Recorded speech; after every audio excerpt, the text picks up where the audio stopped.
Oi, nono. Vamos para mais uma aula hoje?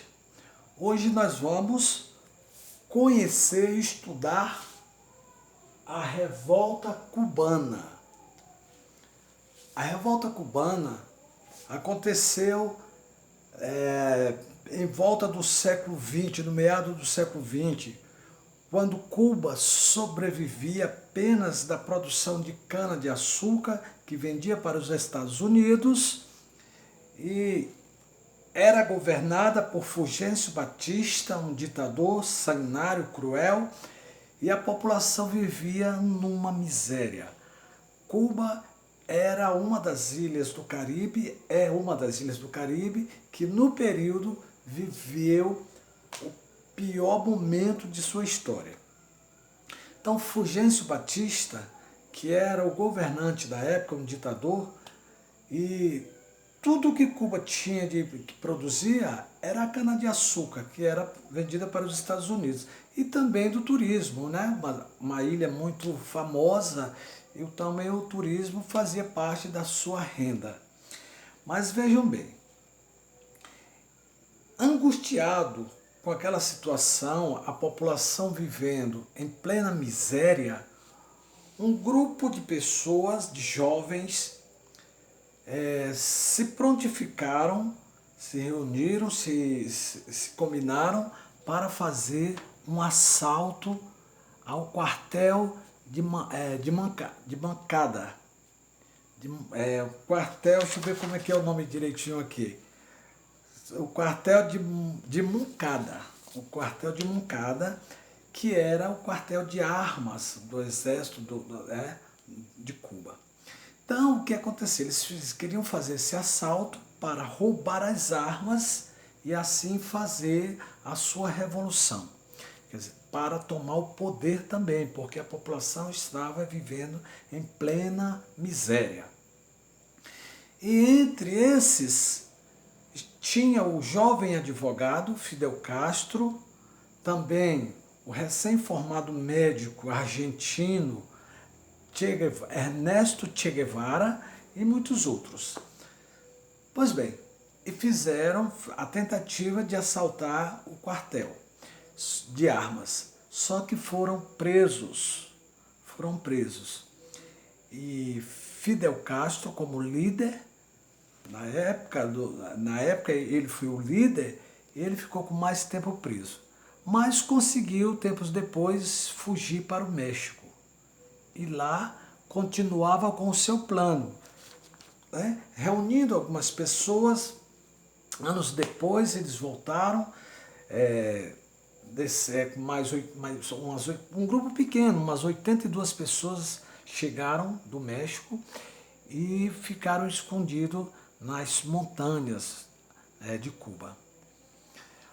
Bom, morando a história, esse pequeno grupo invade a cidade de Havana, Havana, que é a capital de Cuba, e conseguem realmente destituir, tirar o governo de Fulgêncio Batista e assumir o governo. Com apoio total da população, porque a população já não aguentava aquela situação que era muito difícil para eles. Então, quando Fidel Castro assume o governo, a primeira coisa que ele faz, ele baixa os aluguéis pela metade do preço, contas de energia, enfim, ele deu uma volta por cima exatamente naquilo que a população mais queria, mais desejava, que tivesse um governo que governasse voltado para os mais pobres. E Fidel Castro, com isso, foi ganhando mais espaço, muito mais espaço, e se tornou vitalício, né? Ele se tornou, até enquanto teve vida, ele governou Cuba, inclusive o seu irmão, hoje é quem assume o governo de Cuba, depois da sua morte, mas desde 1950 que isso aconteceu, e Fidel Castro foi o grande líder. Mas, vamos lá, Cuba foi bem no período, mas nesse período era o período da chamada Guerra Fria. O que era a Guerra Fria? Você sabe o que era a Guerra Fria? A Guerra Fria foi logo depois da Segunda Guerra Mundial, onde houve aqueles desastres catastróficos com bombas químicas que destruíram Nagasaki, Hiroshima no Japão. Então o mundo ficou muito perplexo com tudo aquilo e cada país poderoso, como Estados Unidos, União Soviética na época, que era uma superpotência, ficavam ameaçando um ao outro de destruir o mundo com bombas atômicas. Só que ficava na base da ameaça, né? E isso foi chamado de Guerra Fria porque realmente não teve fogo. Foi apenas, era só naquela ameaça, um chantageando o outro.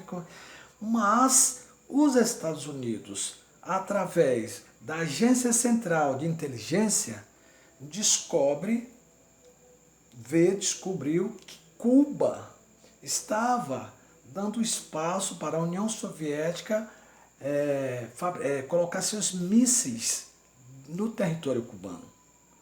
E daí os Estados Unidos, que era até parceiro de Cuba antes, que era até comprava tudo de Cuba, explorava, né? Mas até aí os Estados Unidos passa a bloquear Cuba, dá um bloqueio comercial, um boicotando, e quer dizer, esse boicote é não comprar mais nada, não vender, isolar, e daí ficou essa situação meio delicada entre Cuba e Estados Unidos por causa da União Soviética. Mas como é que a União Soviética se aproxima de Cuba, professor?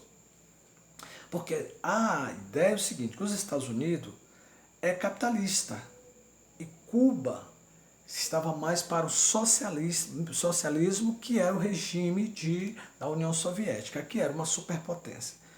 Mas aí ficou nesse jogo de ameaças e ninguém conseguia fazer nada de fato, né? Porque depois foi quando surgiu a ONU, né? que veio negociar com os países que ninguém mais poderia fabricar bomba química, arma química, essa coisa toda, né?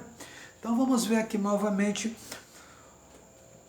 o ponto principal dessa história é você entender de que forma o poder de Cuba foi tomado por Fidel Castro, que se eternizou no poder até a sua morte, acho que foram, não sei precisar, mas eu acho que mais de 30 anos, 40 anos, não sei muito bem. E Fidel Castro era um jovem advogado, ele já morreu, acho que mais de 40 anos ele governou Cuba. E esse poder continua ainda hoje pela família de Fidel Castro. O irmão dele é quem administra. Só que nesse grupo de Fidel Castro, tinha esse jovem médico argentino que virou referência mundial para a juventude, pela sua bravura, pela sua coragem. Ele era Ernesto Che Guevara. Né? Ele virou um símbolo da guerrilha cubana. E muita gente, a juventude da época, começavam a copiar, queriam, entendeu? Imitar ele, porque ele virou símbolo. Então, meus amigos, Cuba hoje continua ainda, esse bloqueio comercial de Cuba ainda até hoje continua, dos Estados Unidos para Cuba, continua até hoje. Só agora no governo Barack Obama, esse último governo antes do Trump, que começou a fazer uma abertura com Cuba. Né? O turismo hoje já se pode, americanos já podem fazer turismo em Havana, né? Enfim, mas essa é que é a verdadeira história de Cuba, a história de Fidel Castro. Mas entre isso tudo foi muita luta, muito sangue derramado, né? Mas era um grupo pequeno de pessoas, que o que foi marcante foi isso, que era um grupo pequeno de pessoas e que conseguiram tomar o poder, que se eternizaram no poder. Então, você vai complementar essa aula na página 158 a 159, a Revolução Cubana. Beleza? Então, até a próxima. Tudo de bom para você.